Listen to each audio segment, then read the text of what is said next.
আপনি যদি বাংলাদেশী নাগরিক এবং ভোটার হয়ে থাকেন তবে আজকে আপনাদেরকে বলবো ত্রয়োদশ জাতীয় সংসদ নির্বাচনে যেসব প্রার্থীকে আপনার ভোট দেওয়া উচিত হবে না, যেসব প্রার্থীর বিরুদ্ধে দুর্নীতির মামলা চলমান আছে তাদেরকে ভোট দিবেন না,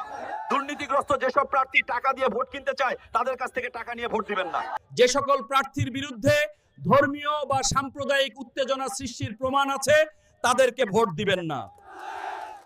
দেশের অর্থ বিদেশে পাচারের অভিযোগ যেসব প্রার্থীর বিরুদ্ধে আছে তাদেরকে ভোট দিবেন না, শেয়ার মার্কেটের টাকা এবং বিভিন্ন ব্যাংকের টাকা লুটপাটের প্রমাণ যেসব প্রার্থীর বিরুদ্ধে আছে তাদেরকে ভোট দিবেন না,